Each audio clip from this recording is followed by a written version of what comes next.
No. That's weird.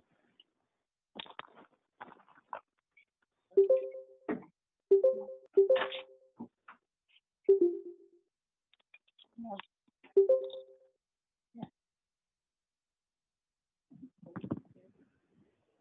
sorry. Good morning, everyone. Start in about 2 minutes.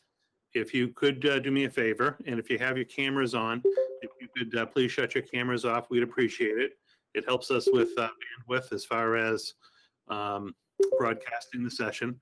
And then also, as you turn on and join the session, if you could please just make sure your mics are muted, we'd appreciate that as well. So if you can, please shut off your cameras. And then if you could also mute, we will begin in about 2 minutes.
Okay, Linda, do you think we're ready to begin?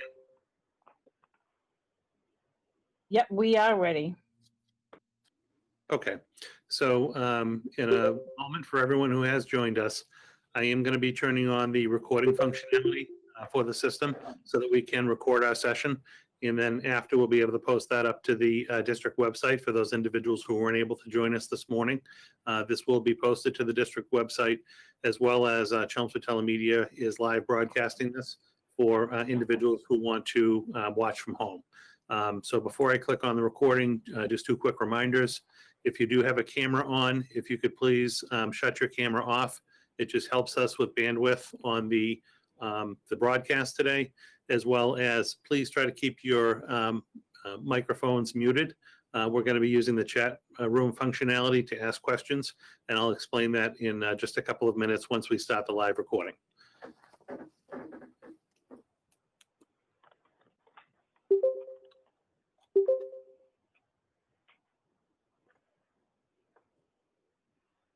This conference.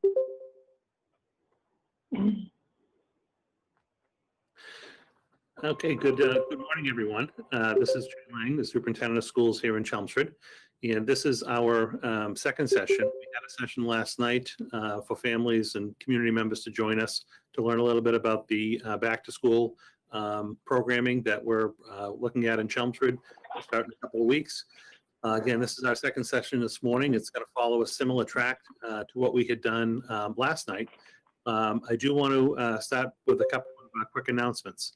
So this session right now is actually being recorded, and once we are done the session, the video will be uploaded to the Chelmsford Public Schools website so that any families or community members who weren't able to join us today can go to the website to be able to listen to the questions and the brief presentation that we're going to have as we get ready to make some selections for going back to school.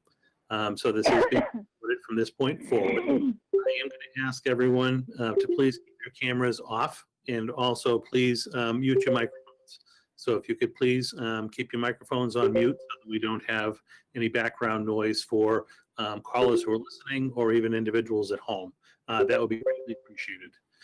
We did have some capacity issues last night with the call, and we may have some this morning as well, just based on the software that we're currently using for this call. In the future, obviously, due to demand, I will switch to a different platform to be able to allow more users to be able to log directly onto the site.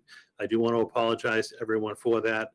After our call last night, Chelmsford Telemedia was gracious enough to help step in and live broadcast this call for us today.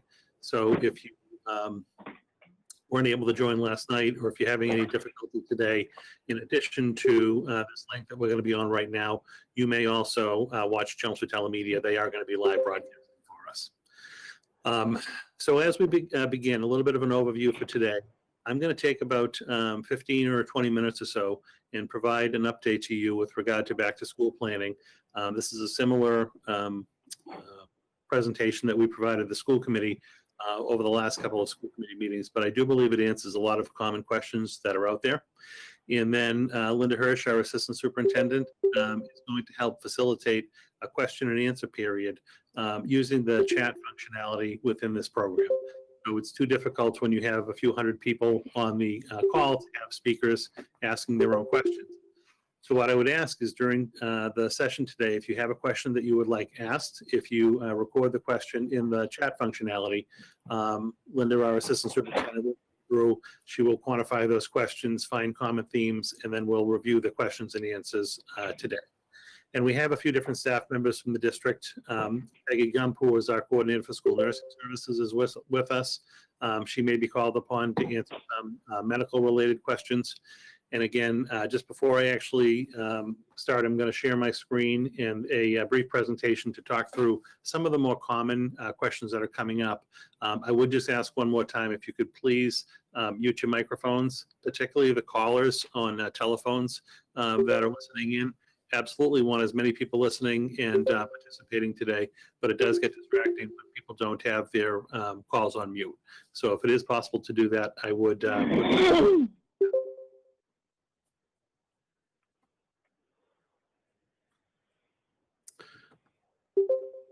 okay. So again, this is a similar presentation that I had reviewed last night, but these questions continually come up. So we just wanted to try to address them for families so that they can know what our thinking is around these issues for the fall.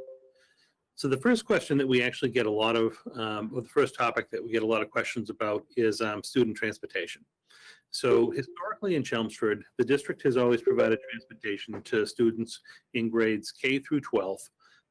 By law in Massachusetts, school districts are required to provide transportation to any students who are in grades K to 6 who live further than 2 miles from their assigned school. In Chelmsford, again, we've always allowed students who live less than 2 miles and even students in grades 7 to 12 to purchase a bus pass to ride the bus for a fee if they elect to do so. At the end of July, when the transportation guidelines came out for how many students could actually be on a bus with regard to ensuring proper social distancing and whatnot, our buses were forced to run at about 25 to 30% capacity. We currently contract with a provider for 29 large yellow school buses, and those 29 buses typically handle all of our student demand. Every single school district in our area and really across the state is going through this same dilemma, where if your total ridership on the buses is now cut to a quarter or a third capacity, we would need upwards of 90 school buses to transport the same number of students we did last year, this current year. Obviously, financially, it wouldn't be feasible to add, 60 additional buses to our bus fleet, but finances aside, the school bus companies physically do not have the available buses to add to have Chelmsford go from 30 buses to 90 buses in such a short period of time. So one of the things that we as a administration and the school committee looked at over the past few school committee meetings is we unfortunately had to initially restrict transportation on the buses to students who were legally obligated to provide transportation to. So those are students in the district who are in grades K to 6 who live over 2 miles. So any one in the district who had already applied, who didn't fall into those parameters, paid the bus fee for a bus pass. We had to unfortunately tell those individuals we couldn't guarantee them transportation for the fall, and we're in the process of issuing refunds to those families for any of the fees that they paid. If you are one of those families, I would anticipate the refund check to be coming to you within the next 2 weeks. We're trying to have those out by Labor Day, so that will be a physical check that gets cut from the town of Chelmsford as a reimbursement to you, so look in your mailboxes. You likely paid by credit card, but we don't have the ability to reimburse on a credit card, so our payments do have to go out by regular check. So do keep an eye on your mail. You will be receiving that check within the next couple of weeks. We're trying to get them all processed by Labor Day. At least can have that. Secondly, now that we've been able to satisfy all of the riders on the buses over 2 miles from school. What we've been able to do is identify some additional seats on the buses that we're now able to open up to other families in the district. So the next group of families that we're going to be able to accommodate on the buses are anyone in grades K to 6 who reside under 2 miles from school and who qualify for pre-reduced lunch. So this is a high needs population for us that we're very concerned may not be able to get to school, and physically getting to school could be a barrier for those families if they wanted in-person instruction. So our business office and transportation office is in the process of reaching out to those families who have students in grades K to 6 under 2 miles from the school, who also qualify, and they do have to qualify for free or reduced lunch. Once we figure out, after that population of students has been accommodated on school buses, if there are extra seats available, we will make a recommendation and discuss with the school committee a third group of students who we might be able to add to the buses for this coming fall. So those two groups, I am certain that we're going to be able to take care of and to accommodate on the buses, and work is underway for that. What we're going to be doing is assessing, once we get those second group of riders onto the buses, our additional capacity. Okay, all right.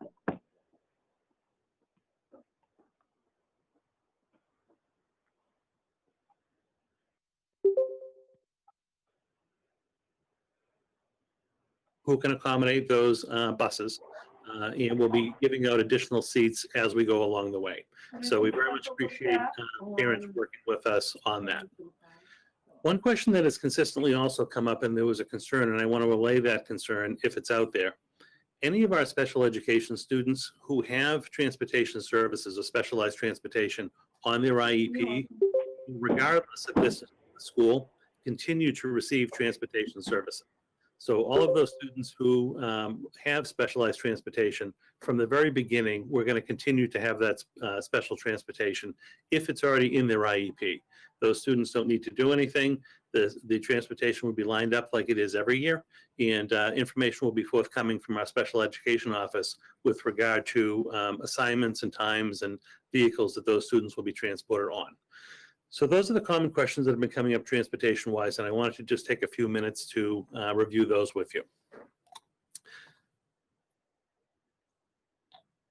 The next set of questions that we've been hearing, now that the school committee has decided to try to implement a hybrid learning model, is some questions and confusions around what exactly is the hybrid learning model, and then what is a fully remote model for students to be able to consider for the year.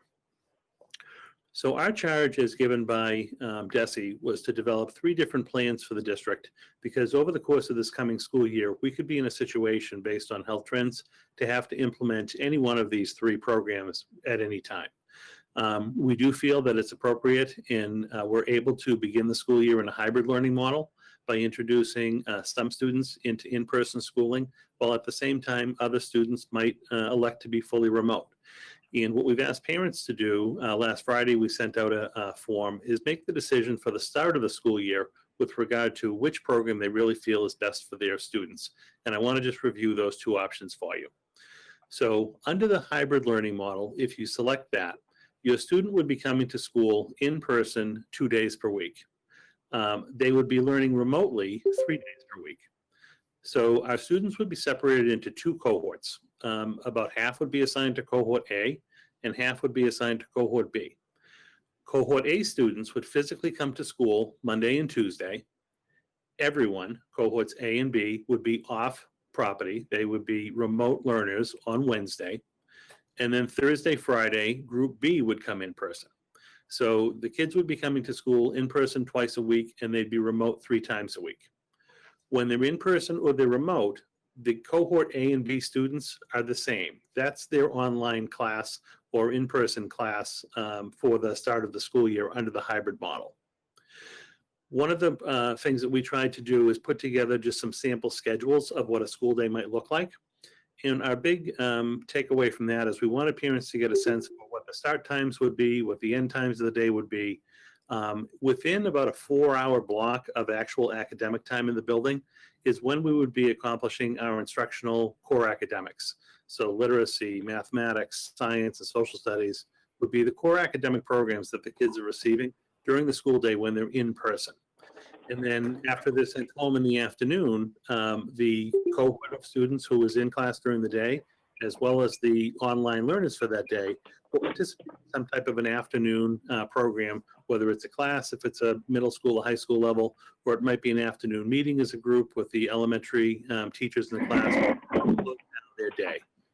So that is what the learning model would be under a hybrid. Our students also have the full ability to select a full remote only option. So if you don't want to participate in the hybrid learning model and go to school 2 days in person and 3 days remote, you do have the option of going to school fully 5 days remote.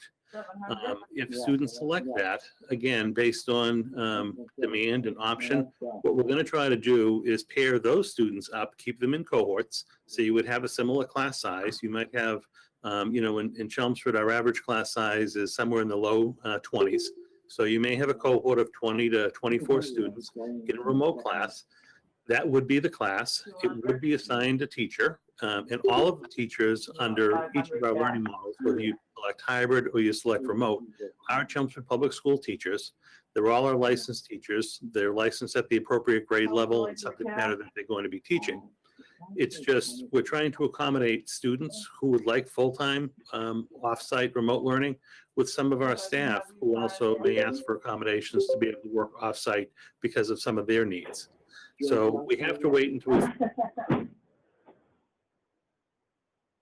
as opposed to before we can figure out exactly how we're going to pair up the staff who would like to work and we can accommodate in remote with our students in remote, and then develop our hybrid groups. We had asked for families to make a selection by today, Friday the 21st, with regard to how they would like to start the school year. I realize people might need a couple of extra days. You might need the weekend to have heard this information, to take a look at our website and review the FAQ that we have out there with some of the frequently asked questions. Maybe take a look at last evening's video, obviously take a look at this video to help make your choice. And then obviously the sooner people can log in their choices, the better for us, because we can start to lock into a staffing model. We can start to develop our cohorts, and then we can start to express to parents how the fall is going to roll out. I will tell you, as of this morning, we've had over 4,000 of our 5,000 students already submit the form in the system, which is good for us. So I know that there are some individuals who are still, again, waiting for these different sessions to make up their mind. We ask that you just do that as soon as you can. In the event we don't hear back from people, we will start to reach out next week and help families figure out which model would be best for them to start the year under. We are asking families, when you make the selection, you are making the selection for at least the first quarter or marking term of the fall. We're going to try to set up periodic dates over the course of the fall where we may be able to allow students to transition from one program to another. So if you had picked the remote only option and you actually like the way that the hybrid option is working, you've heard that that's been successful for students, and you would like into that option, So you're we'll depositing set up a 200, system right? where you could tell us that. I want to put 300 in my checking And you're account. getting 600 back. Specific times because How do you want your cash? we're properly All right. keeping Cannot hear, please. capacity within classrooms to be able to accept new students in, and we do those transitions properly. Similarly, someone may have selected the hybrid learning model, and really the full remote option they may think is better for them at that time. We're going to create periodic dates and times when people can make those shifts. But we are asking for people to commit to at least the first term of the first marking period, which typically ends sometime around early to mid-November. So you are making a commitment, at least for the start of the school year, with regard to which option you're under. And then before we get into questions and answers, these are just some of the common questions that are coming up that I wanted to review with you. And again, I do think it actually addresses a lot of different concerns we've been hearing. But under either model, whether we have the hybrid learning model or the remote learning model taking place, all of the teachers are Chelmsford Public Schools teachers. Again, they're appropriately licensed for the grade level. It just may not be, depending on which model you pick, a particular teacher from a particular school. And how that would happen is if, for instance, at the elementary school level, if we had a number of fourth grade students from South Row and Center and Harrington and Byham, select that they wanted the remote only option. Well, we may have a teacher from Byam that was a teacher that wanted to work under, and we can accommodate in the fully remote learning model. So those 4 cohorts of students from the 4 elementary schools may be assigned to work with that one teacher for Byam, and that would be their fully remote cohort of. Obviously, that would be Byam students would know that particular teacher. But our other schools, that wouldn't be a teacher from that school. There it is, the Chelmsford Public School teacher, they have the license for the correct level, and that's how we're going to try to make the learning groups. So I wanted to allay people's concerns with regarding to that. One of the things that we're also going to do to try to keep kids as safe as possible and staff as safe as possible is minimize our travel time within the school day. And when we do have to travel, organize our travel in one-way patterns within the schools so kids are really properly social distancing and keeping as safe as possible. Particularly at the elementary school level and the middle school level, we're going to be maintaining cohorts of students. So if you happen to be in the A cohort in 2nd or 3rd grade at the elementary school level, when you come into school that day, you would go into your classroom with your teacher and you would stay as a cohort for that day in that classroom so that you wouldn't have a lot of exposure to other students within the schools. That was one of the reasons that we decided to actually end the day a little bit early and have the students go home on the bus. Certainly, we're going to be providing food. If families do need food, you can grab a bagged lunch, get on the bus to be able to go home and have lunch, and then do your afternoon activity. And it was to minimize the commingling of the cohorts during the school day to really keep the cohorts as together as we possibly can. Obviously, we can accomplish that better at the elementary and the middle schools in the district. It does become difficult, near impossible at the high school because of the sophistication of the schedule, the level of classes that we have, and students being able to select to take, say, an AP English class and an honors level math class and a college level social studies class.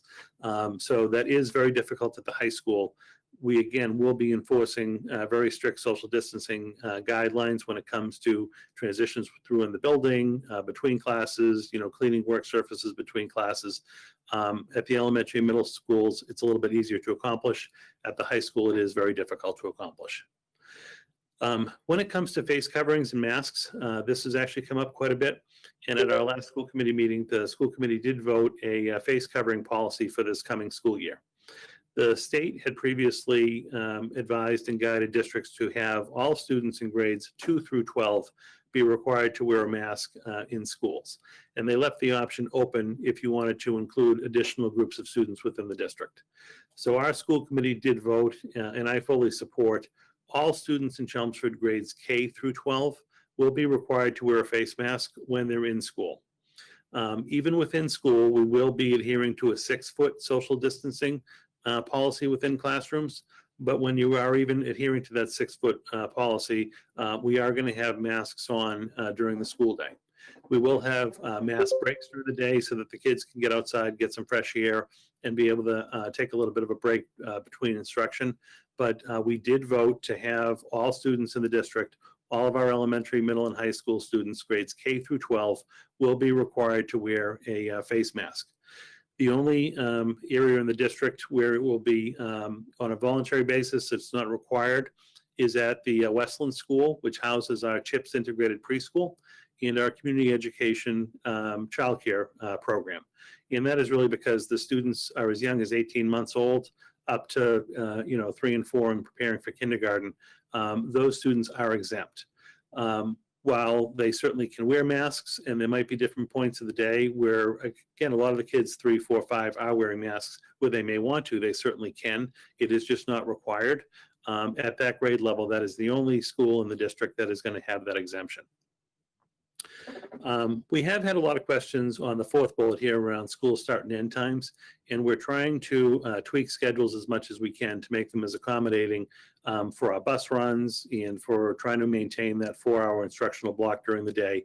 That is a little bit of a work in progress. And some parents, when they have looked at the sample schedules that we put out, have had a lot of questions specifically around how the different classes are going to work, or how the different rotation of, mathematics or ELA, things like that, are going to work in the system. I wouldn't get bogged down on the actual class configuration or when a student's going to math as compared to science. The schedules were really just to show the flow of a school day. They do need to be modified from school to school and even grade level to grade level within a school because, just for example, in a literacy block, every single grade level in the school can't be having the literacy block at the same time because you might need additional special ed support or you might need reading specialist support. And those blocks typically get separated throughout the course of the day. So those specialists can go support second grade early in the morning, and they might be able to support third grade a little bit later in the morning. And that's when you have a block of, say, math and science and social studies might be integrated in to provide some of that time in the schedule. So I wouldn't get too bogged down in exactly what time of day students are going to be involved in individual classes. It's really more to show you the start and end times of the schools.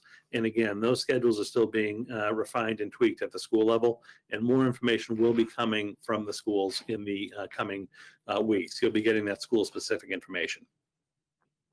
When it comes to technology devices in the district, this is something that gets asked quite frequently as well. And we did implement a one-on-one initiative last year for our incoming 5th and 9th grade students where they were all issued a district Chromebook device. That program is continuing this year, so those kids are going to keep their devices when they move up a grade level, and we're going to backfill all of our incoming 5th and 9th grade students this year with a district-issued device. That deployment is actually taking place next week, so if you happen to be going into 5th and 9th grade, you should have received a communication from the district now with regard to that. So half of our district, grades 5, 6, 9, and 10, middle school and high school, have a district-issued device. What we're going to be doing at the high school, middle school, and even elementary schools are breaking down all of the computer carts that we have and making available to families and students that need them a Chromebook. We have a very good inventory of Chromebooks by breaking down the computer carts. We can't accommodate 100% of the district for day one, but we can accommodate a majority of the district. As a district, we have put in an order for another 2,000 Chromebook units so that we'll have sufficient Chromebooks to give every child in the district a laptop for their use, as well as start to backfill some of the computer carts when we are able to get back to full in-person learning in the schools. One of the things that we're going to be asking, and you will be getting a communication from either your school or the technology department, is if you need a device, to fill out a form, and we'll get you that device before the start of the school year. But if you happen to have a device that your student can use and is using, particularly, let's say, if you're going to be in the remote only option, if you're going to be learning remote 5 days a week and you have a device at home, if you're able to use your own device for the start of the school year, that would really help us as a district to be able to deploy our remaining devices to the families that really need them. Again, we can revisit it as soon as additional devices come into the district.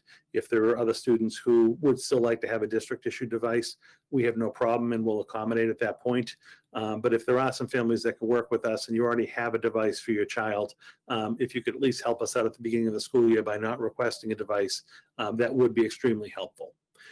We did hear last year that a lot of families struggled because the district provided a device per family and they might have had multiple students within the family that needed a device. We are going to have enough devices to provide one laptop per child. Again, particularly when that shipment comes in, which looks to be after the start of the school year at this point. So if you can bear with us and work with us and you have a device to start the year, we would greatly appreciate it.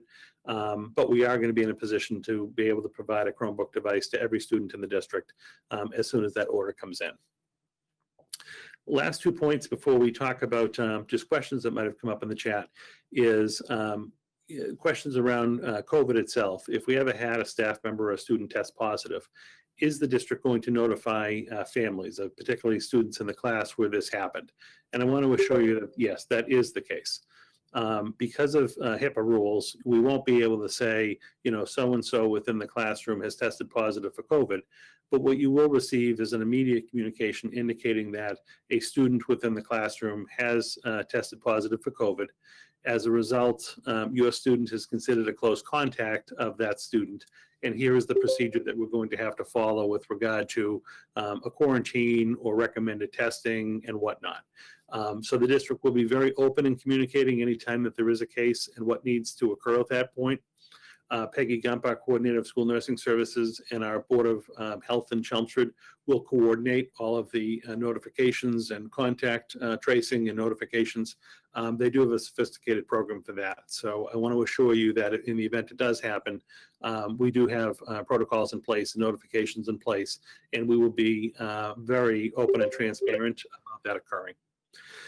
And then the last point, we do receive questions from time to time around PPE or personal protective equipment, and is the district going to be providing that for staff and students? And the simple answer is yes. We actually have a significant stock on hand already of PPE to start the school year. We started ordering last spring and throughout the summer to stockpile basically about a 3-month lead time of masks and hand sanitizer and gowns and face shields and whatnot. So I feel like we are in very good shape on that front.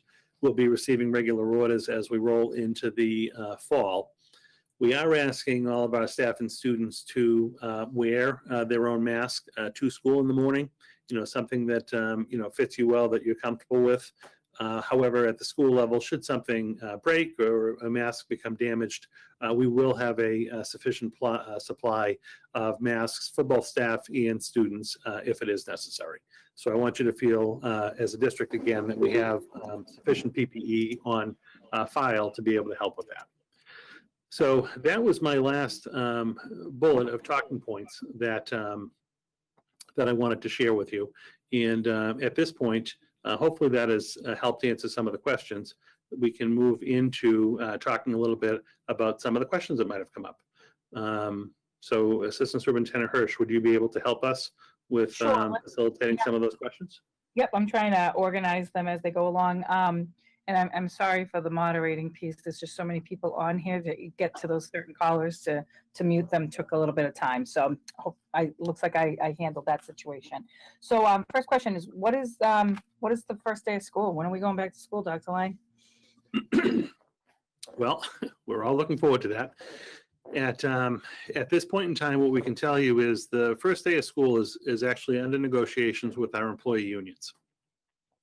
So statewide, the Commissioner of Education and the statewide teacher unions agreed that if we're going to be coming back to school under any form, whether it ends up being in person or remote, that our staff really need to receive some additional safety training around protocols and procedures within buildings, traffic flow within buildings, how we're going to handle a lot of different issues that may come up.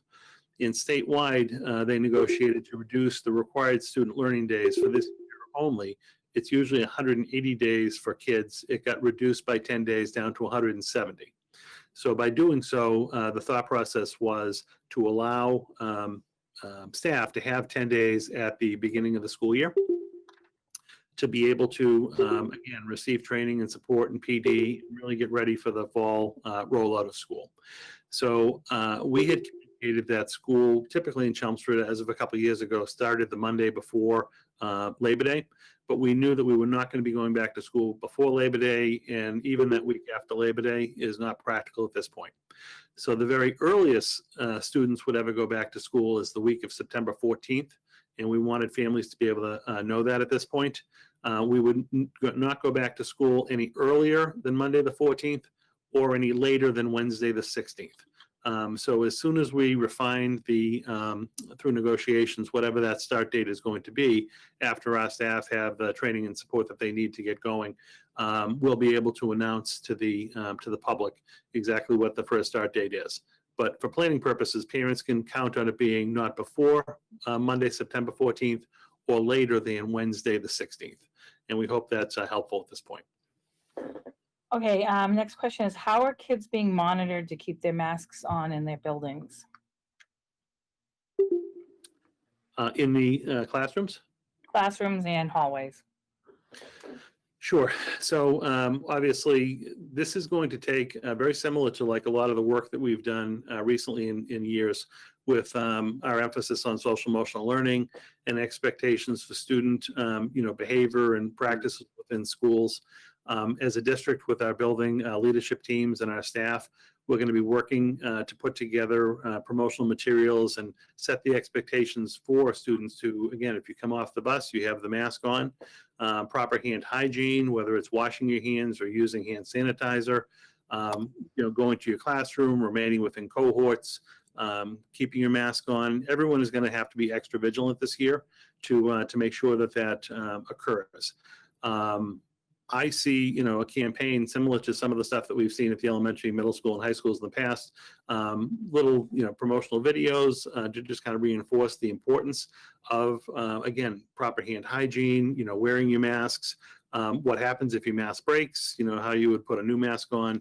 But it's going to take all of our staff being diligent, having our parent community help us to enforce the importance of wearing masks. And that will be part of the discussion that takes place that first 10 days of school with staff around how to actually get set up for that for the year.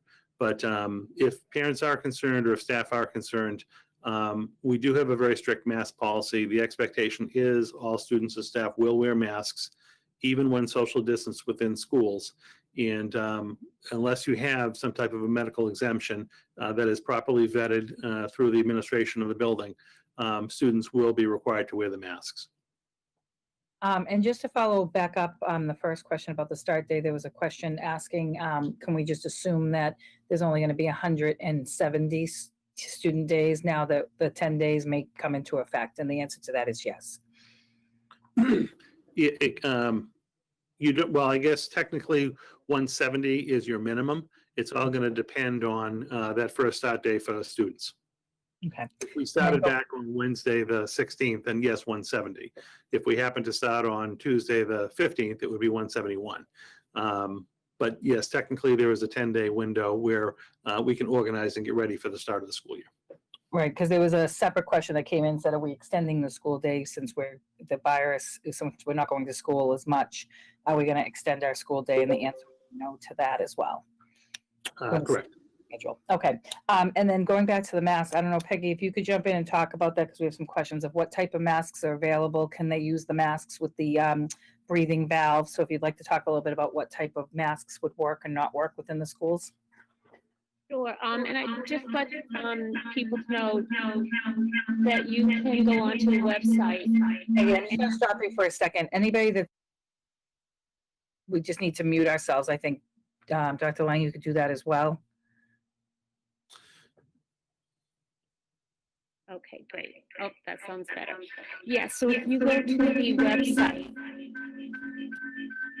No, it doesn't. Sounds worse. Do you have your phone on at the same time? Or are you close to somebody else with a computer on? No, my phone is I- off. Telemedia, can you look at the sound, please? Because she's in the school committee room. Linda, why don't you just mute everyone? I did, and that's the problem. Hold on, let's try that again. I think Okay. we're having some trouble with callers on the phone that aren't particularly muted. Yeah, I think she's just being picked up by the mics right now at telemedia because they're on. Peggy, try again. Okay, how is this? Much better, thank you. Okay, great. Yeah, I'm having a hard time talking myself, so thank you. Yes, so the question in regards to what type of mask to bring, if you would like detailed information, we have on our website the COVID-19 health, safety, and protocols document, and there are links specifying, what we're looking for masks. But essentially, we would like students to come with masks or face coverings that, snugly fit over their face, their breathing's not restricted, but that they're able to wear it comfortably. We're not going to allow the exhalation mask with exhalation valves, because that would allow air to be exchanged without being filtered and would be similar to not wearing a mask at all. Same thing with the gaiters. We just feel that if you wear a face covering or mask that's at least 2-ply or has multiple layers, that will adequately protect the students and staff.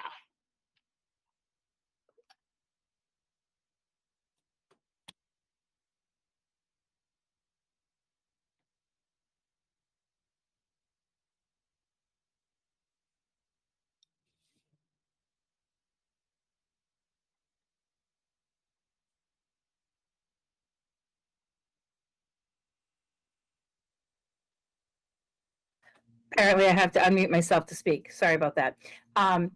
If there was a question of if a student were to, student family member were tested positive for COVID, would that student now quarantine from school, and would that student's school classroom have to be quarantined as well? So if a student tests positive, then the student's family would be considered close contacts because they're living in the same home as the student who is infected.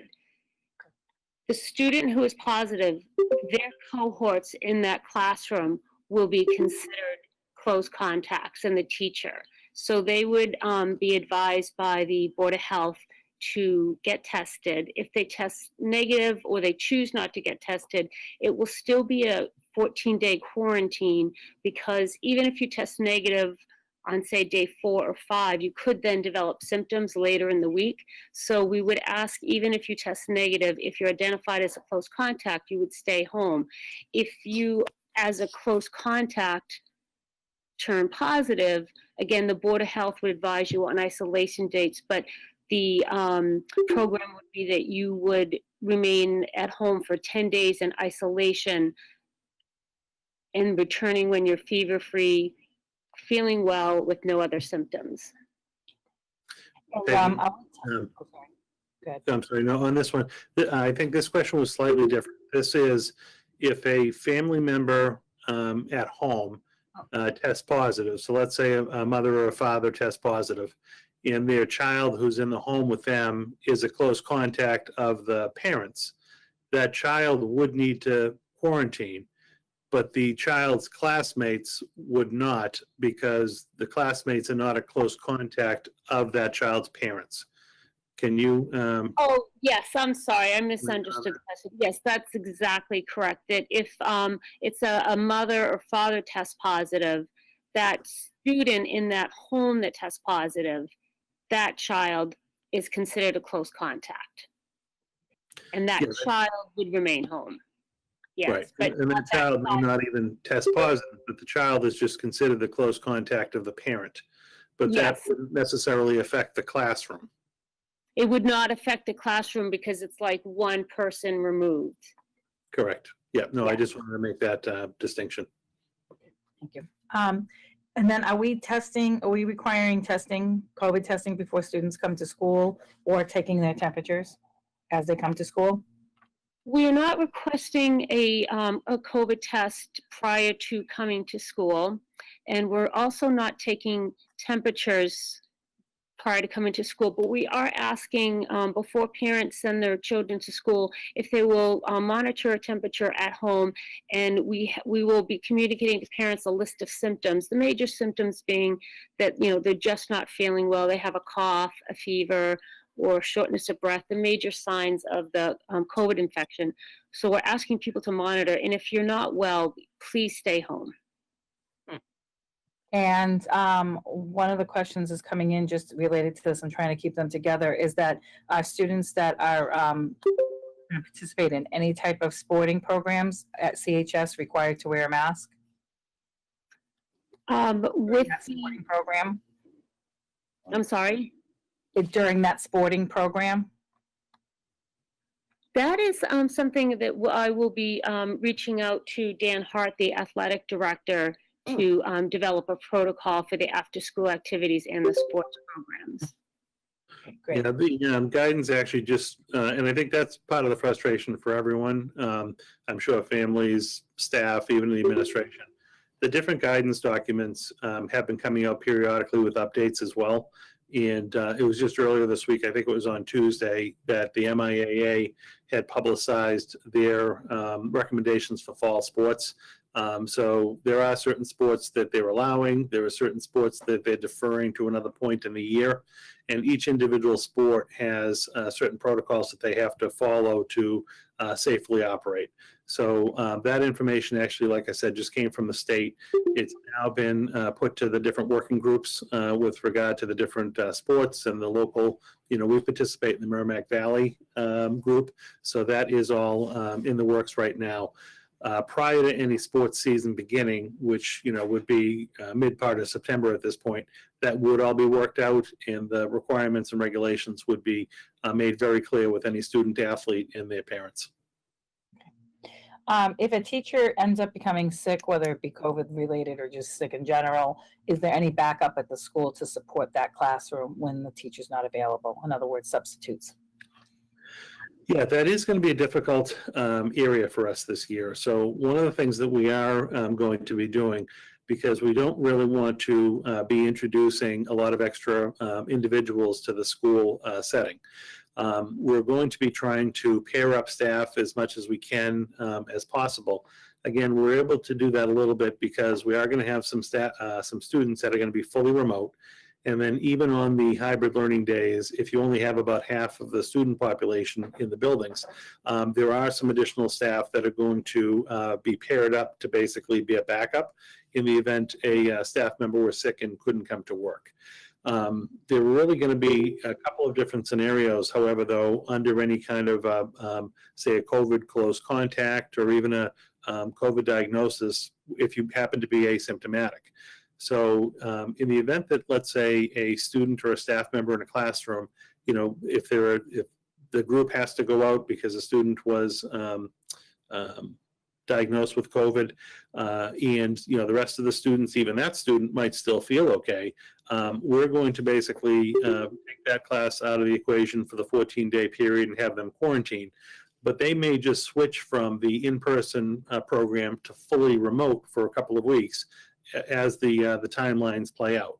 At the end of the timeline, they may be able to be reintroduced to the school. So we're going to have situations where staff members, again, whether they're just a contact or if they're symptomatic but still feel okay, where we have to basically move to remote learning, and that will still utilize the same staff as long as they're healthy and able to work. In the event that the staff member is actually sick, whether it was COVID related or if it was a regular sickness, yes, we're going to have some backup staff. We're going to try to utilize staff within the building itself and not introduce, say, that typically we would have like a day-to-day sub come in. We're going to try to utilize the rest of our staff in the buildings to accomplish that to the greatest extent possible, to again just minimize the number of adults coming into the building. Okay. And then whether it's remote or hybrid, what are we getting for approximate class sizes? Our class sizes, I really don't see changing dramatically. At almost all points of the district, our average class sizes are in the low 20s. 22 to 24 is probably our average everywhere. If the numbers hold true, we're running right now, we have over 4,000 responses to the survey. We're running at about a 70-30. 70% of families are selecting hybrid and 30% are selecting to be fully remote. So again, in your class size of 24, if you have 30% of those students, 7 or 8 of them electing for fully remote, those 7 or 8 students may be paired up with another 7 or 8 students from either the same grade level within the school or another grade level within another school and assigned a remote teacher. That's then going to leave about, 16, 17 students in the hybrid learning model.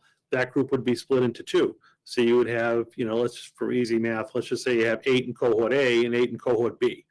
That is, probably how this is going to play out. Okay, and then how do we plan on making the cohorts work? What is the plan around that, high school specific? And do teachers have the same, do students have the same teachers based on those cohorts? Or will they have a certain teacher on A day opposed to B day? And how is that going to work out? Yeah, no, good question. And at this point in time, again, it's all going to work out once we have final selections from both staff and students. But once students are assigned a teacher and a cohort to be in their classroom, I see that teacher and cohort remaining the same, whether they're in person or remote. So if you happen to select hybrid and we end up with a teacher and a group of 16 or 16 kids, for argument's sake, that teacher and those 16 kids are going to be the same teacher and students the whole time. whether they're in person or they're hybrid, remote, that group is going to stay together. If we end up with the scenario where you have a dedicated teacher assigned to just the remote students, then that particular teacher and that cohort of students would remain the same. At the high school level, again, it's a little bit different. Even when we look at our 70-30 across the district, people who are selecting either hybrid or remote, the numbers are skewed a little bit where you have less percentage of students at the high school level wanting remote and more at the elementary. So we could have a situation at the high school level, let's say, based on the schedule that they run, if you only had 10% of students in a class that wanted full remote, and you had a class size of 22. If you only have 2 or 3 students that want fully remote and it's a specialized class, what may end up happening is, again, at the high school level, the 20 students that wanted the hybrid option would be split into A and B, 10 and 10, and then the 2 or 3 remote students may just remote in with both cohorts A and B, so that they may be remote the whole time. It's just it's just that they would be remote under both scenarios, but it would be the same teacher, it would be the same cohort of students. That might be the model at the high school, again, because of the specificity of classes and the leveling of classes, as opposed to trying to replicate a particular class for 2 or 3 kids. And family members will be kept together in cohorts?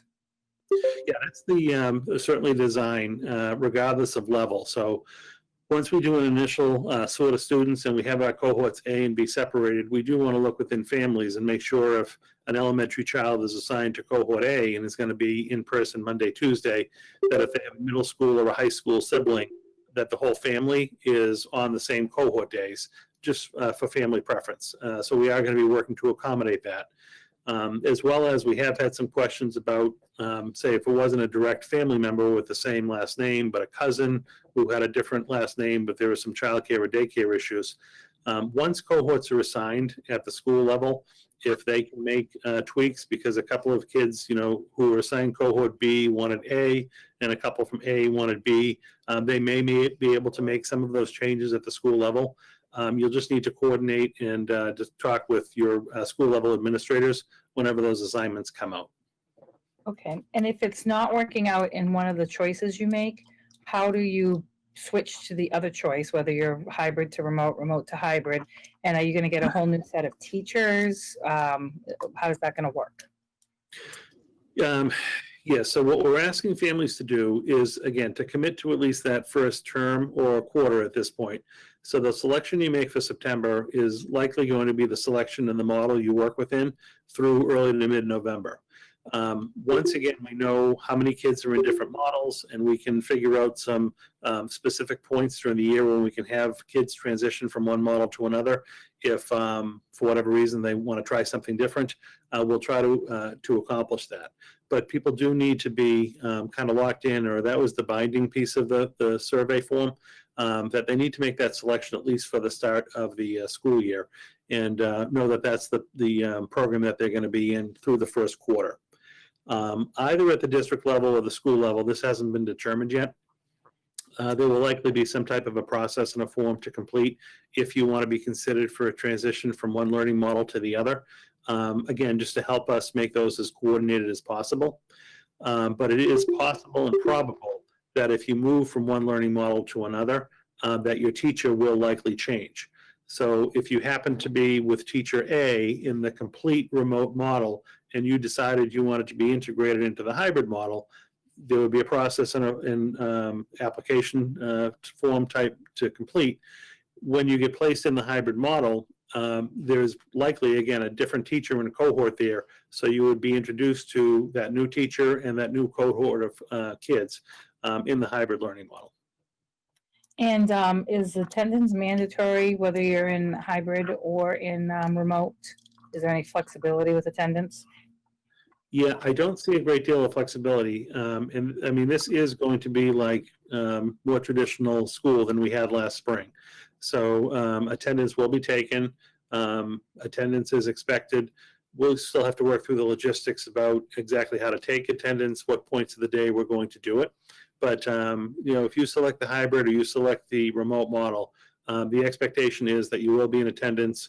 There will be a more formalized grading practice this year as far as, receiving actual grades on assignments.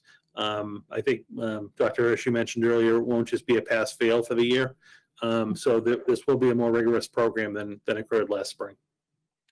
And are we going to be looking into our snow day policies, given the fact that we have some remote capabilities? In other words, are we going to push out the school year beyond that, just because that's typically what we do, or are we going to try to assume everything in? Yeah, that's really interesting. I mean, that topic has actually come up regionally with superintendents lately, where we now have the ability to go remote, and whether you were in a fully remote cohort in the program, the learning model, or if you're a hybrid, there's a remote aspect of that. So I think this is something that districts are looking at. It is likely that in the event of inclement weather, we may be able to just switch to a fully remote day for the district and then not lose a day and have to make it up at the end of the school year. To be determined. It's an interesting concept. I know it's being talked about in communities in our area. And I think just given our current history, sometimes we call it school not because it was snow, because we had no electricity, which would obviously play into this factor, because with no electricity, people probably can't access their curriculum. Right. We had some just questions about the differences. I know you went over the differences between hybrid and remote, but just what is like a typical day going to look like? Because I think there's some safety concerns about drop-off pickup, staggering times. What is this going to look like for students in the day if they're in the classroom or in the schools? Are they going to their regular classes, or are they going to have some breaks given the amount of time that they have to wear a mask? Little nuances like that. I don't know if you want to walk through that. You want me to walk somebody through that? Yeah, would you like to, because I know you were working with the groups on that, would you like to walk through that a little bit? Yeah, sure. So, I mean, I think just in terms of the safety, the drop-off pickup, yes, traffic is always an issue. It's been an issue pre-COVID on some of our schools when the days are starting. So they're going to be starting with different entrances for the schools for, fourth graders going this way, maybe, seventh graders going in this door. So the schools are working on those plans right now, making sure that they have their loops set up. They're making their maps so parents will have a good visual of where they're supposed to go, when they're supposed to go to get the kids in and out of in and out of the schools. So the traffic, yes, traffic is always an issue at schools. You just have to know the timing of it and just be prepared to have a few delays as people get used to their new routines. And a typical school day, we did put a lot of the priority around the math, English, science, and social studies for K through 8. So most of those students will be receiving when they're in person, those classes, as well as if they're remote. And then we're working with the specialist schedules and like world languages as well to make sure that we have opportunities for those students to be taking those courses as well. What we didn't want to do was to chop down any of our curriculum or our programming, because we like to keep it that way.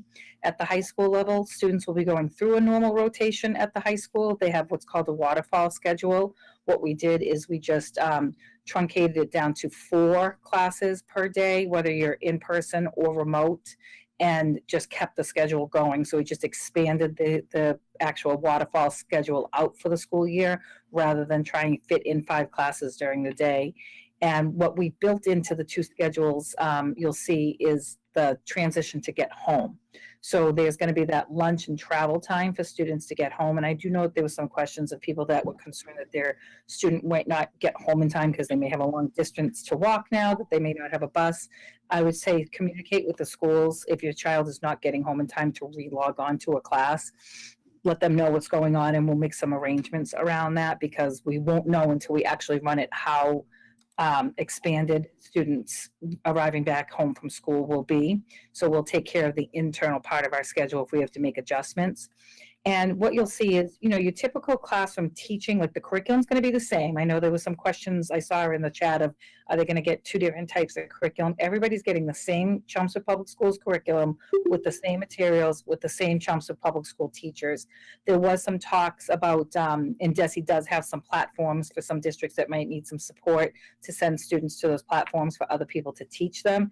that is not the case. Chelmsford will be teaching all students with our own teachers, and we'll be pairing them together to make sure that we have that coverage and support, that if a student happened to be in class and there were remote students coming into the classroom because they were either all remote, maybe sick on a certain day, that there will be enough adults to be able to attend to what is happening for that actual classroom lesson and activities.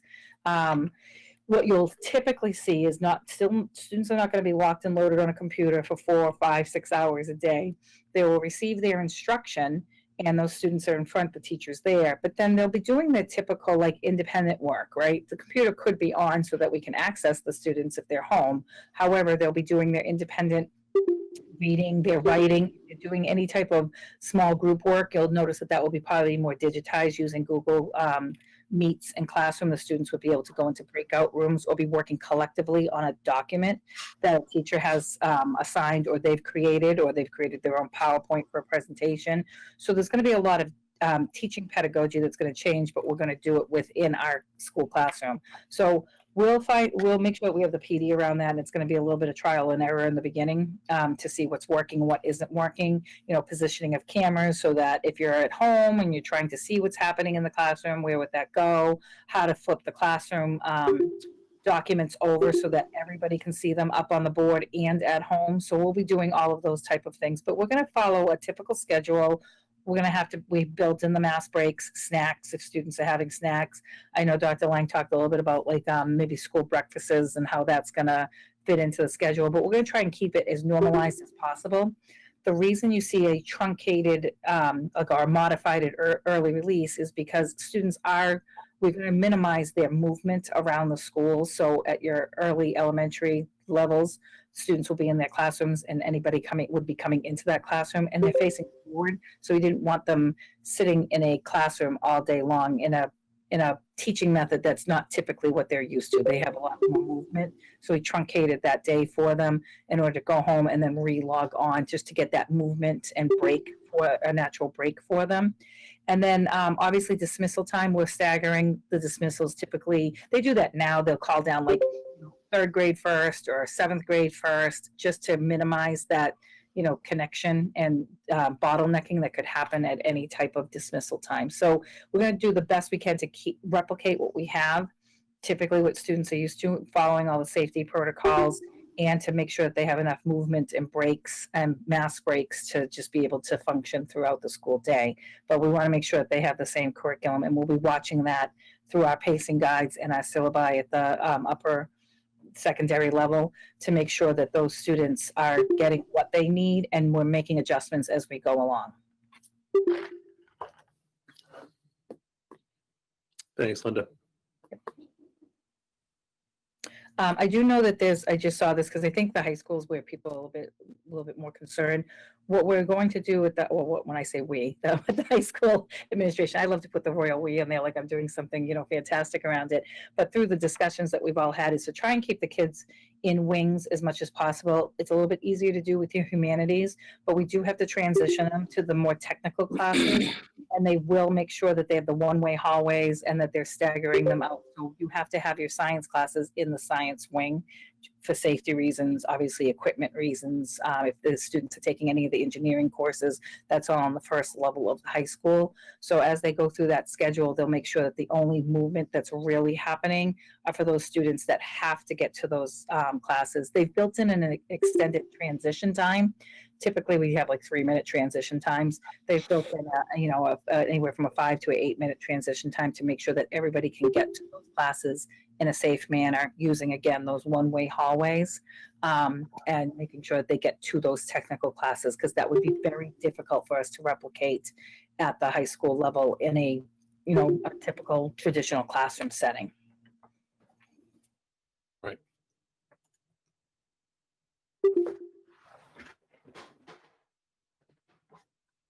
Okay, so I just wanted to make sure that there wasn't any more questions from on our end.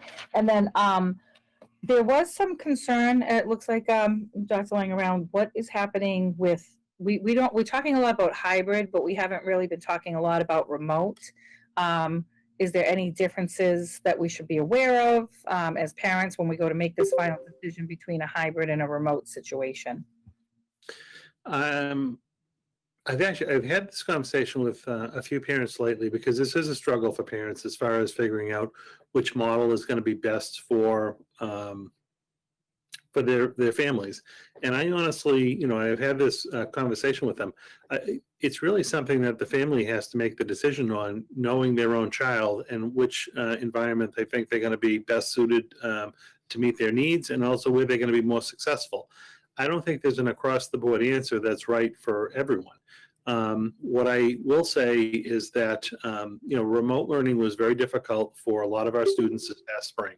All students, whether you had any type of a special need or if you were a general education student, just participating in curriculum. Some excelled, some had trouble with it. So you really have to just know your own child and find out from a learning standpoint where you think they would be best suited. And then also from a practical and health standpoint, where you feel for your particular student and even your family, where you're at, kind of health and safety wise. And, if you're in a situation where either you're a student or family member, you have concerns about their health, then, certainly the remote option might be better for you. If, again, there are families that really value in-person instruction and think that their students, even for the 2 days a week that they're going to be with a teacher, that's really important for them. But I think it has to be an individualized decision for families based on their own kids, their own circumstances. I don't think there's a right or wrong here. It's just a very difficult decision to make. I think you take the information you have, you make the very best decision you can for September. We're going to give it a couple of months. If we are in a situation where we can change or alter, amend our programs, we're going to continue to try to make them better and better, each and every week. If you end up indicating you want to try a different program, we're going to work with you to try to see if we can get space in that different learning model for you, whether that's going from hybrid to in-person or in-person to fully remote. There's no real right answer. I think it really just is a matter of, with the information you have, making the decision for at least September for your comfort level and where you think your student's going to be best suited. You really know your kids the best. And I know that there was some questions in regards to AP dual enrollment at the high school. We're not changing any of those programming. So if your student was in an AP class, they will receive AP for that class, as well as our dual enrollment program. I do know that because we do it in Middlesex has made a lot of their stuff more remote. So those teachers are obviously skilled enough to be able to handle anything that has to be done remotely through Middlesex, but we are the classroom teachers. So if they passed our courses the way that we've set them up, because our syllabi have all been approved, they will receive their dual enrollment credits. So we don't have to worry about that. And just to go back a little bit more about what Dr. Lang was saying, I think you probably heard more about the hybrid, and then we were talking about the in-person full more, because there's a lot more nuances that go around with that, the hand washing, right? The mask breaks that we wouldn't have to necessarily deal with at the remote section. So we have put in the plans around remote. It's in that document about what it would look like for students. It's just a little bit easier for us to implement, given that we don't have all those other safety factors to put into play when we're actually running a remote section. We're just running school as we know it. We just have to look at the scheduling to make sure we're not overwhelming students or parents with the workload that's happening. We will follow our regular schedules, right? They will have a scheduled class with a live teacher that is going to teach the class. It's not like choice boards that you may have saw at the beginning, or here's some activities, pass it in if you can get to it. And I know that there was some concerns last spring about getting to specialists, but we will run the curriculum the way we normally will with our teachers teaching it just remotely. Mm-hmm. Okay, and then I had answered on the chat, just in case anybody was wondering. They were just saying, if we are remote, how do we get materials? We will set up times for people to pick up materials, whether that be school supplies that were bought by the district. Thank you very much, Dr. Lang, who's been running around getting a lot of pencil boxes that are in the office on Saturdays. That's always been fun for him. And if you need textbooks or any other additional materials, we'll set that up similar to the drop-off pickup ways that we had in the spring. So expect to get some information that way. People want to know about schedules too, like when they're going to be receiving them. Once we've handled and we've got the the larger district pieces in place, people making their choices. The schools, and they've already started this work, are starting to put all their information together as well as schedules, and you'll be hearing from your schools specifically in order to find out what the schedule is going to be, who the classroom teacher is, and to answer those very student-specific questions for you at your school. So you'll be hearing from your schools shortly once we put a lot of these pieces together after we get our final data and are able to start to piece the programs together. Great. And I know that some people want to know about labs and everything that will be happening for students that are fully remote. They are working on making sure that they're I think what you'll see is a lot of teacher-directed lab where the teacher will be demonstrating up front and then the students will have a virtual component to it. That's actually going to happen for our hybrid students as well, because we do have a lot of the safety features of, we have the beakers, we have the microscopes, we have everything that the remote kids would need. And just making sure that we're keeping them clean and safe, we'll make sure that those students have the same access that the hybrid students would have, because there is that concern of, obviously touching different surfaces and getting those surfaces clean. So I know that John Morris, our science coordinator, has been working around with the teachers as well to find out what is the best way to have the teachers present the lab and then have the students be able to demonstrate their knowledge around that, both virtually and in person.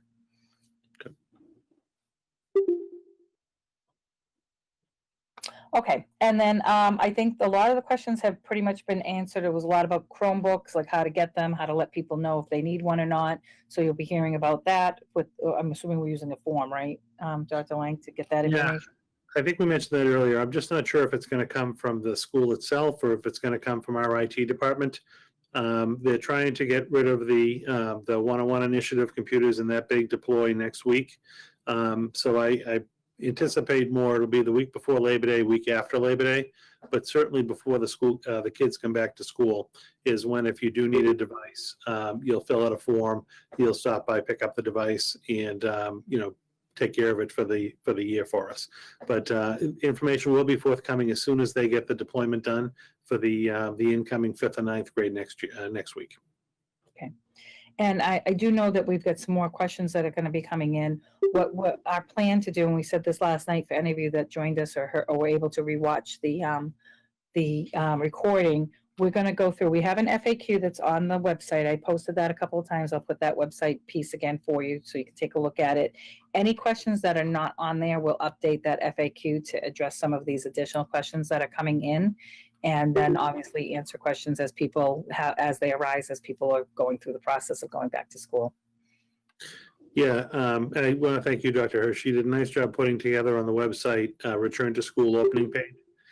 So if people are looking for any of these reports, the FAQ documents, I assume links to these videos are going to be from that site. Our whole reopening plan. It's a great resource to be able to go and answer some of these questions. And as you indicated, these are going to be living documents. So as we receive new questions, we can always go and update the FAQ so that families can have access to that information. Yep. Okay. Great. Yep. Well, if that is kind of wrapping up most of the questions, maybe just take a minute. I'd like to thank everyone for joining us this morning. Again, I don't want to understate. I know this is a big decision people are being asked to make with regard to selecting the appropriate learning model for their students for the start of the school year. We're hoping at this point you have the information you need to help make that decision. There is going to be some play during the course of this year as we transition from, as we roll out these programs and figure out different transition points where, again, if you selected something, you want to try something different, we'll try to work with you at those junctures to be able to make those transitions. But we're gearing up for the year, and we do need this information to be able to make our staffing decisions. I would say if anyone didn't have a question that was answered, I mentioned this last night as well. All of our school admin staff are back in the buildings. So if you have a student-specific question, a lot of them are really very specific about their individual kids that, I at the district level might not have that information. Our principals, assistant principals, our special ed team is back in the building at this point. If you have a relationship with the building-based administrator and you have a specific question about your child or their learning needs, I would recommend reaching directly out to them as you make this decision. Again, today was the day we asked people to fill out the form and let us know. You certainly can take the weekend if you need to finalize your selection. And then if you don't, we'll be reaching out next week to talk and try to help you figure out which would be the best scenario for your child to begin the school year. So I thank Dr. Hirsch. I thank Peggy Gump, school nursing coordinator, for joining me here today. And for the parents who were able to participate and ask questions, I hope you feel your questions were addressed and we're ready for the start of the 2021 school year. So thank you very much for joining us, and we will be seeing you soon. If you don't mind, maybe stopping for me in the recording.